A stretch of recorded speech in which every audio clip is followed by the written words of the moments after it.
Okay, I'm going to go ahead and start off this interview. Welcome to the Zydeco workout. My name is Lola Love. I'm with Zydeco Events and the Zydeco Historical and Preservation Society. Zydeco Events is part of the Zydeco Historical and Preservation Society. And what I want to do is welcome Mr. Arthur, and I forgot your last name. I am so sorry. Not a problem, Ms. Walters and Mr. Malcolm Godot. And that's exactly right. And you are representing our Mother of Mercy's Church, and you have an event that's coming up on Easter Sunday.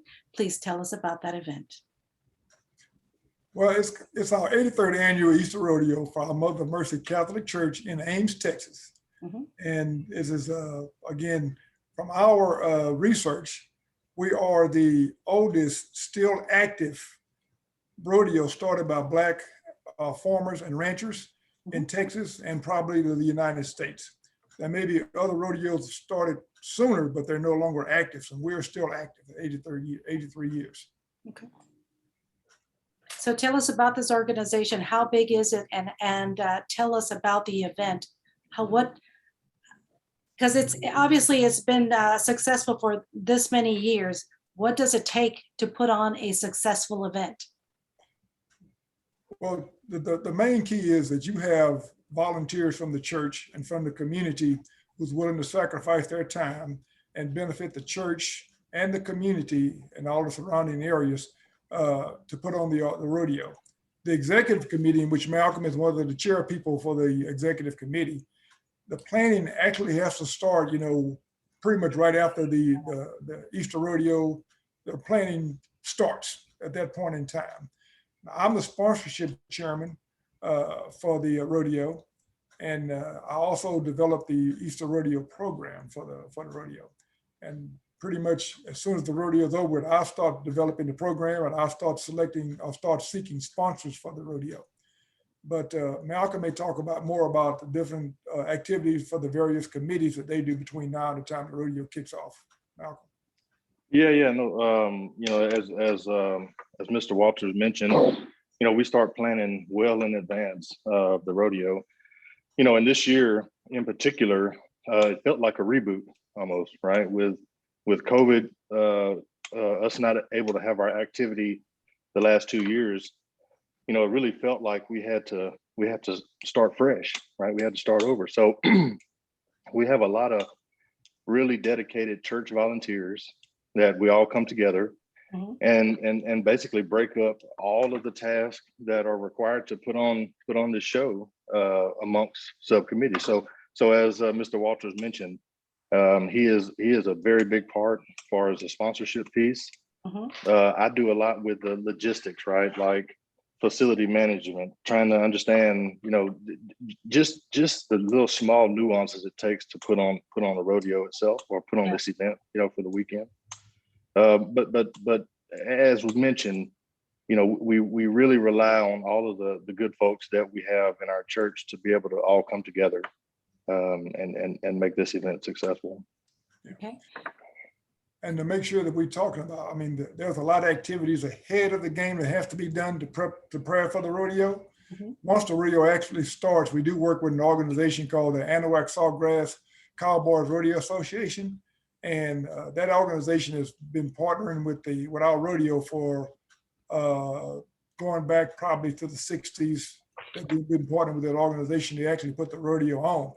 So where all the church members and the volunteers, most of them at this point are actually working on the outer perimeters of the arena. The Anahuac Sawgrass Rodeo Association is actually doing all of the rodeo work where, handling the cows, handling the cowboys, things like that.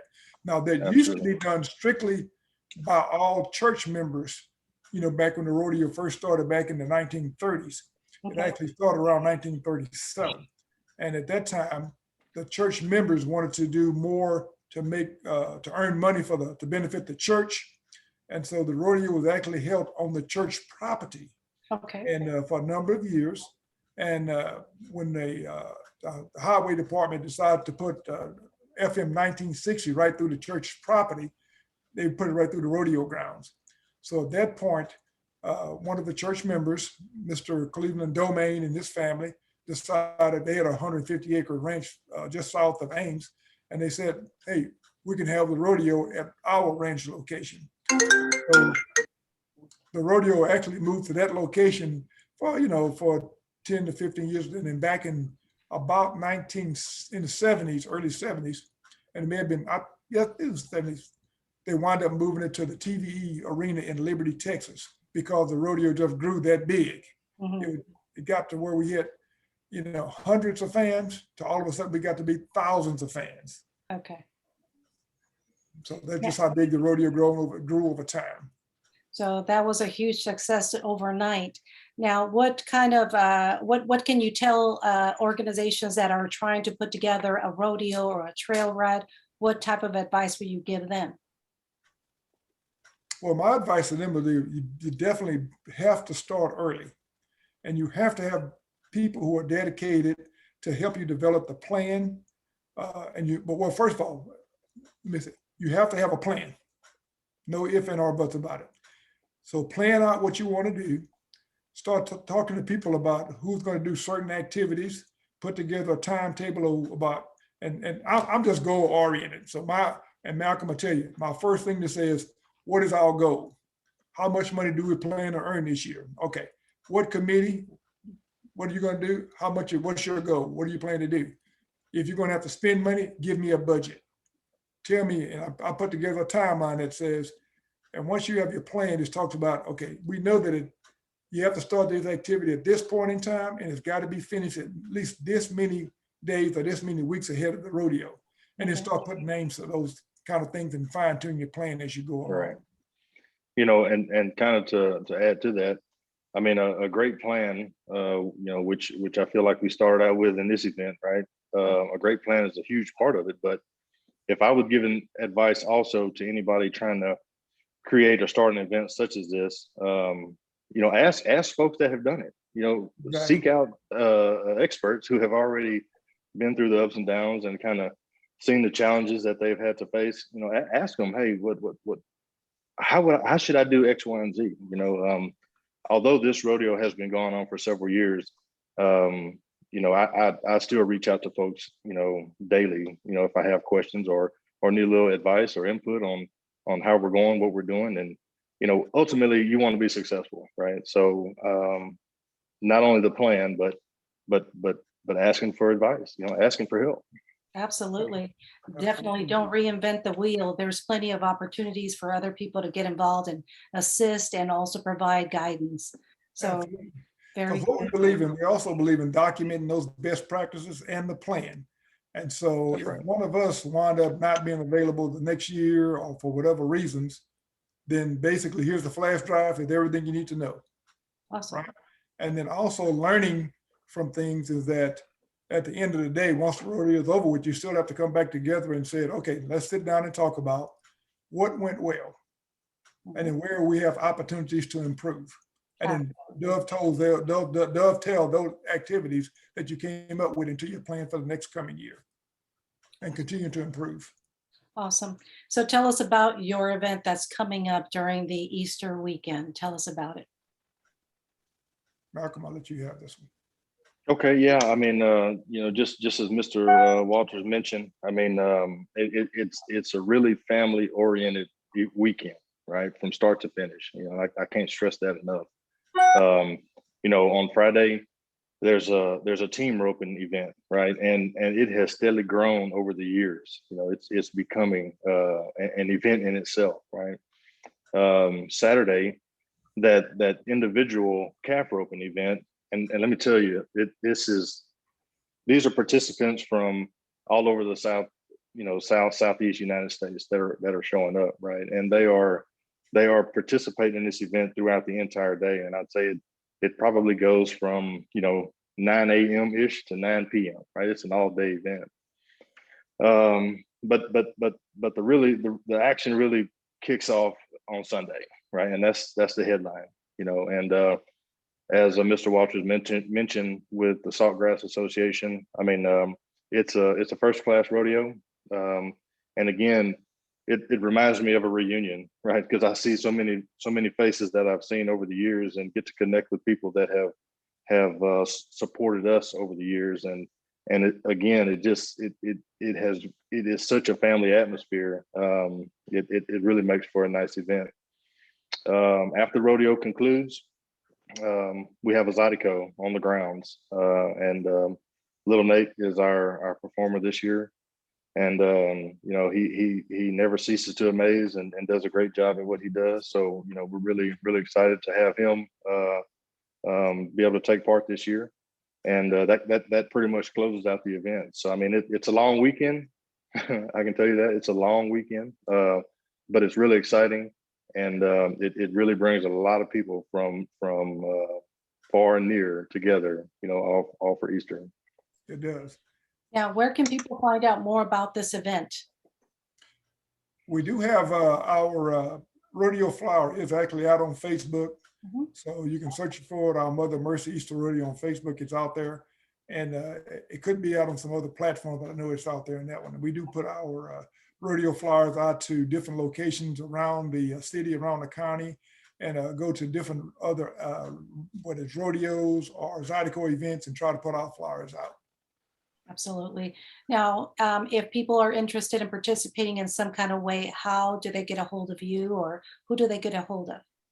Again, if they were able to get the flyer, Mhm. the contact information for all of the activities are listed on the flyer with the name and the phone number. So, but again, hopefully they can find it on Facebook, or if not, they can always contact our church office at our Mother Mercy Church office, and they get more information that way too also. And you've been doing Right. this for 83, this is an 83rd annual, you said? That is correct. Okay, just wanted to reemphasize 83 years. That's amazing. Yep. And Yeah. my dad was actually one of the individuals who worked the first rodeo at his young age. And so that's the benefit. In fact, in my rodeo program, I have a 2-page article on him and talk about his history. And he's got a lot of history with rodeo and Zydeco music. Absolutely. So Well, you'll tell find us a it. little bit about your father. Tell us a little bit about your dad, and the history behind there at the rodeo. Well, you know, he and my mother, they worked the rodeo because they were members of the church. And that's all the church members at that time participated in trying to help support the church. When he got in elderly way, he couldn't do those kind of things like you know, work handling the cows and stuff like that.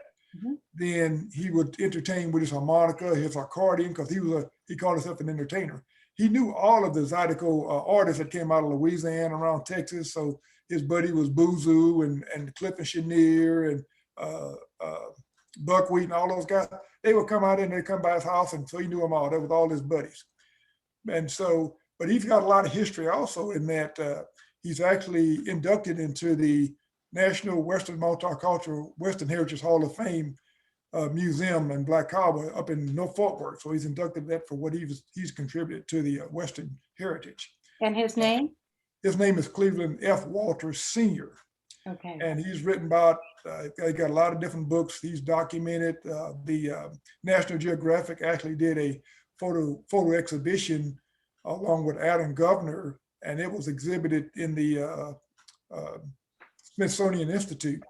And then National Geographic did a documentary on Black cowboys, and he was featured in that also. So all of those things are listed in this article on inside the program.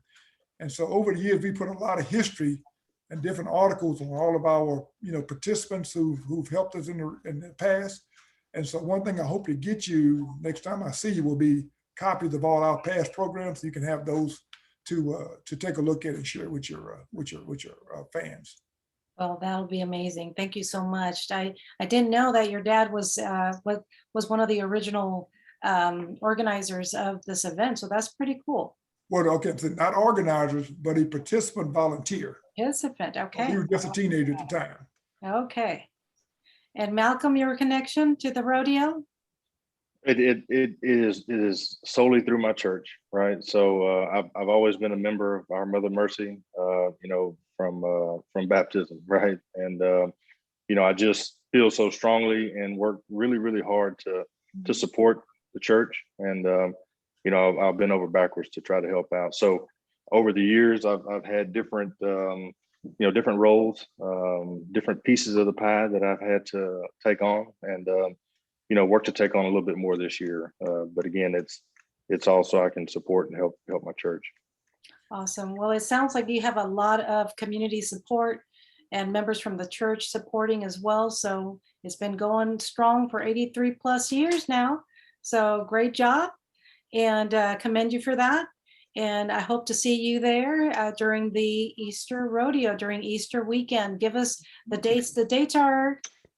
The dates again are Friday, April the 15th, Saturday, April the 16th, and Sunday, Easter Sunday, April 17th. Okay, when do gates open? Malcolm? Yeah, gates on Friday, they open at 3 p.m. And essentially they are open until the Zydeco is over with on Sunday. So we're overnight, we're 24 hours basically. And you have security on site and everything? Absolutely, strictly enforced. Awesome. Well, wonderful. Thank you so much for being my guest here on the Zydeco Workout. Is there anything else that you'd like to add? I was going to add one thing. Ms. Love, I really appreciate you utilizing your platform to help promote this event. One of the things you mentioned is where could folks find information? You could always log into Zydeco events, and you can see our flyer posted there. And again, I really just want to thank you for doing your part and really supporting our event as well. So thank you for what you do. Absolutely. Thank you so much. It is our pleasure. I definitely love to support Zydeco music and Creole culture and cowboys, and particularly our Black cowboys. So thank you so much for continuing this effort. We appreciate you. And if there's anyone that has more questions and would like to get a hold of these gentlemen, again, the flyers are posted on ZydecoEvents.com. Thank you, gentlemen. Fantastic. All righty. Have a good evening. You have a great rest of the day. And see you Easter weekend. Oh, yeah, absolutely. Perfect. All right, Perfect. take care. Right. Bye-bye.